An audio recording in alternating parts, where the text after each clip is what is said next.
कल ही मैं कुछ पॉइंट लिख रहा था और ये गुजराती आर्टिकल मेरे हाथ में आया। कुछ पॉइंट लिख रहा था, गुजराती आर्टिकल हाथ में आया।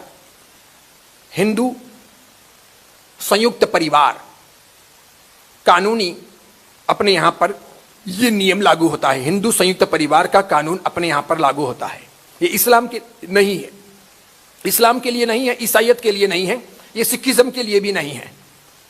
हिंदू संयुक्त परिवार का कानून जैन और हिंदुओं के लिए लागू होता है।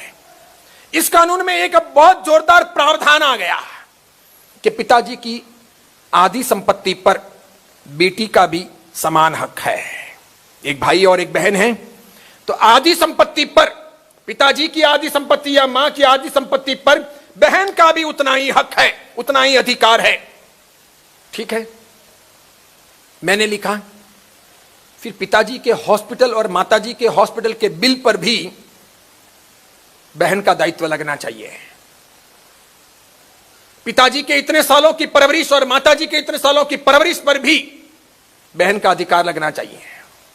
समझ रहे हो, उसका दायित्व होना चाहिए। जब बहन पैसे लेने को तैयार हैं तो बहन को खर्चा भी देना चाहिए। कई सारे भाई ऐसे हैं कि पिताजी माताजी की पूरे खर्चे को वहन नहीं कर रहे हैं तो बहनों को अपने घर से चेक भाई को भेजने चाहिए। अधिकार की बात कर रहे हो ना तो इसे भी करो ना। खाली पैसे लेने के लिए करोगे, खर्चे के लिए क्या होगा? 12 मास पिताजी और माताजी को खिलाया किसने? तुमने खिलाया क्या? तुम तो ससुराल चली गई 18 साल 19 साल 20 साल 21 साल की उम्र में। उसके बाद में भाई और भाभी ने खिलाया है, संभाला उन्होंने है। उनके डायबिटीज हैं तो इंसुलिन का, अन्य कुछ भी हैं तो तकलीफ, माइग्रेन की प्रॉब्लम है या अन्य कुछ हैं। ऐसी ऐसी स्थितियां भी उस भाई और भाभी की आई है कि वे 2 जने एक साथ में घर बंद करके जा नहीं सके कि अंदर बूढ़े हैं, पापा या मम्मी हैं, तो तुम तो घर पे रहो, मैं जाता हूं, या फिर मैं रहता हूं, तू जा। समझ रहे? तब बहन कहां गई थी? ऐसा एक दिन नहीं होता, ऐसा सैकड़ों दिन होता है। अधिकार में वे बातें भी आनी चाहिए।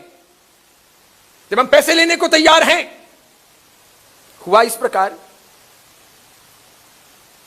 कि एक भाई और एक बहन थे। बहन ससुराल चली गई। बहन के पास में जबरदस्त पैसा। बहन का अहमदाबाद के अंदर, बोपल के अंदर बहुत बड़ा बंगला है। जबरदस्त पैसा है बहन के पास। भाई कमजोर है, भाई के पास पैसा नहीं है, थोड़ा सा ही है।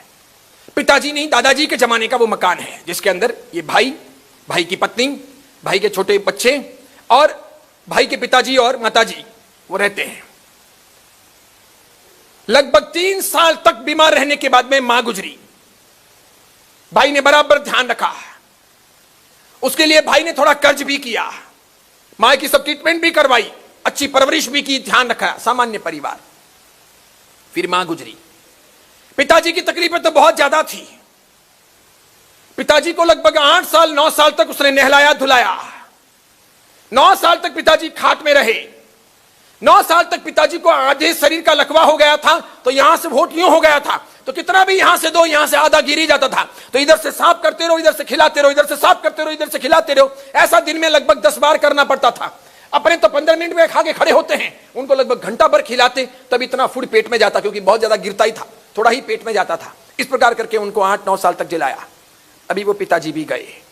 पिताजी गए और बहन ने आधा हक मांगा। भाई अभी 8-9 दिन पहले अपने पिताजी का वो घर बेच करके, अपने परिवार को लेकर के, आधा पैसा बहन को दे करके किराए के मकान में अभी शिफ्ट हुआ है।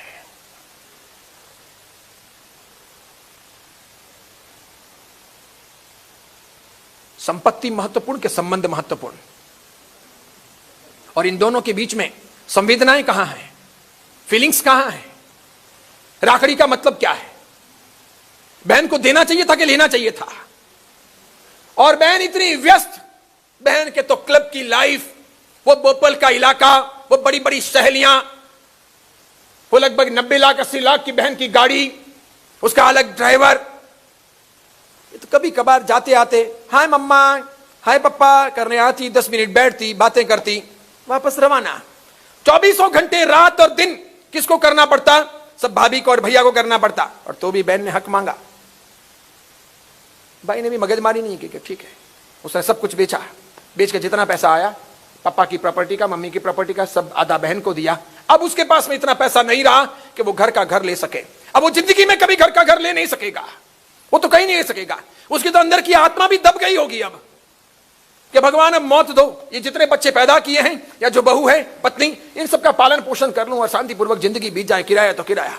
यानी वो बाप जो अपने पापा और दादा दोनों के दिए हुए घर में शांतिपूर्वक रहता था और सबको उसने शांतिपूर्वक अंत तक पहुंचाया, वो अपने बच्चों को अब किराए का मकान देकर, यानी कर्ज देकर, यानी दुविधाएं देकर, दुख देकर इस दुनिया से विदा होगा। उस बाप के पास इतनी ताकत नहीं है कि वो अपने बेटों के लिए अब कभी मकान खरीद सकेगा। ये था भी सही पुराने जमाने का, ये भी तुमने बिकवा दिया, तो आज के जमाने में अब उस शहर में क्या मकान मिल सकता है?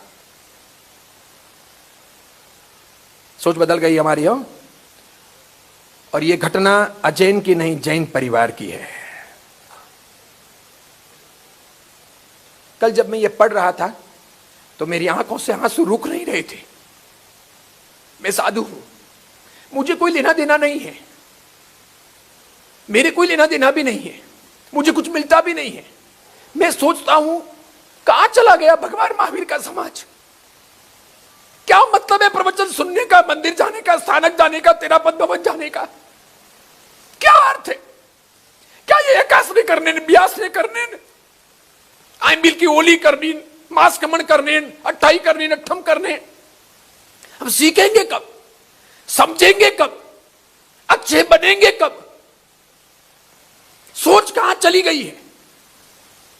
ऐसे परिवार बहुत है, बहुत है। आपको नहीं पता चलता, मुझे पता चलता है, क्योंकि रोज मुझे लोग फोन करते हैं या मैसेज करते हैं या कहते हैं हमारा साहब रास्ता दिखाओ। परसों फोन आया आपके पास के शहर से, अब नाम बताऊंगा तो सब मालूम पड़ जाएगा। अरे साहब 21 साल से वो घर नहीं आ रहे। हमारे साहब एक बार कुछ करो ना, आप कोई जंतर मंतर जानते हो, कोई वासक शिप, कोई डोरा वगैरह। 21 साल हो गए हमारे साहब घर नहीं आ रहे। हमारे साहब इन बच्चों का क्या होगा? मैंने 21 साल तो बिता दिए। हमारे साहब मेरे पापा मम्मी के पास में भी इतने पैसे नहीं है कि मैं चली जाऊंगा। नहीं आते घर के। कैसी कैसी अपने यहां पर जिंदगियां हैं, कैसे कैसे लोग हैं। और धार्मिक परिप्रेक्ष्य में या सामाजिक परिप्रेक्ष्य में अब अपने समाज के पास में इन समस्याओं के समाधान के लिए कोई व्यवस्था नहीं है, कोई भी व्यवस्था नहीं है। पुराने जमाने में तो समाज इन सब चीजों पर नजर रखता था, पंच महाजन सब चीजों पर नजर रखते थे। आप मर्जी से सगाई तोड़ नहीं सकते थे, मर्जी से आप लंबे समय तक किसी की बिटिया को उसके पियर में रख नहीं सकते थे या भेज नहीं सकते थे। समाज कारण पूछ लेता था, पंचों में यह बात जाती थी, मुजरिम को हाजिर किया जाता था, दूसरे की सगाइयां रुक जाती थी, शादियां रुक जाती थी। अब सामाजिक वर्जनाएं टूट गई है कि डंडार नहीं तो दियावट, दियावट नहीं तो जालोर, जालोर नहीं तो सिवानसी, सिवानसी नहीं तो बाड़मेरी, वो नहीं तो गोडवाड़, गोडवाड़ नहीं तो फलोदी साइड में, वो नहीं तो फिर बेलगांव या इंदौर, कहीं से भी ले आएंगे, क्या फर्क पड़ता है? उनकी ऐसी की तैसी, सब अपना सेटिंग करते हैं, मर्यादाओं को नहीं समझते हैं कि ऐसा हम सब करेंगे तो हमारा समाज चलेगा कैसे, हमारे समाज की गति क्या होगी।